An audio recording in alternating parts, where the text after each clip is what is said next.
శరణ్య ఏడుస్తూ దర్శన్ కాళ్ళ దగ్గర కూర్చొని ఏడుస్తూ ఉంటుంది. ఇక అప్పుడే ఇలా అనుకుంటూ ఉంటుంది, ఇంకా బాధపడుతూ నన్ను క్షమించండి అని అంటూ, నేను ఏ తప్పు చేయలేదు అని అంటూ ఏడుస్తూ ఉంటుంది. అలాగే దర్శన్ని చూస్తూ ఉంటుంది.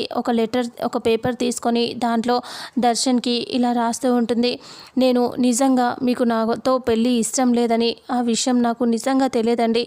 తెలిసుంటే ఈ పెళ్ళి నేను చేసుకునేదాన్నే కాదు.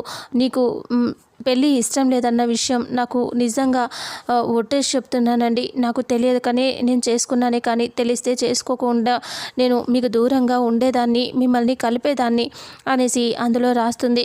ఇక నేను నిన్న చేసిన పనికి నేనేదో ప్రేమగా మీరు నాతో ఉండాలి అనుకున్నానే, కానీ ఇలా మీకు ఏ అపాయం కలగాలని నేను కావాలని ఏమీ చేయలేదండి అని అంటూ చెప్తూ ఉంటుంది. ఇంకా అలా అందులో రాస్తూ ఉంటుంది.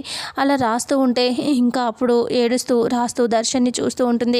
దర్శన్ పడుకొని ఉంటాడు. ఇక మీకు ఇష్టం లేనిది నేను ఇక్కడ ఉండలేనండి, వెళ్ళిపోతాను అనేసి ఇంకా అందులో రాసి ఏడుస్తూ ఉంటుంది. ఇక అలా రాసి ఇంకా అందులో మడత పెట్టి పేపర్ని దర్శన్ కాళ్ళ దగ్గర పెడుతూ ఉంటుంది. అంతలో అనన్య అలాగే వాళ్ళ అమ్మ కాంచన ఇద్దరు అలా వెళ్తూ ఉంటారు. సడన్గా శరణ్య ఏడుస్తూ ఉండటం, లెటర్ రాసి మడత పెట్టి అక్కడ పెడుతూ ఉండటం చూస్తారు.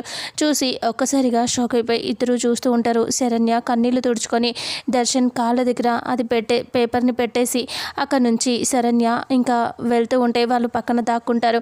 శరణ్య వెళ్ళిపోగానే లోపలికి వచ్చి ఆ పేపర్ తీసుకొని అనన్య చూస్తుంది.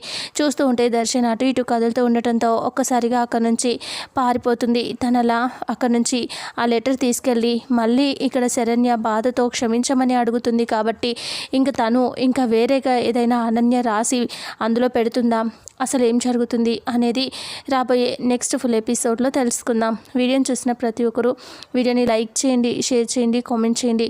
అలాగే మన ఛానల్లో మరిన్ని అప్డేట్స్ కోసం ఛానల్ని సబ్స్క్రైబ్ చేసుకోండి. Thank you so much.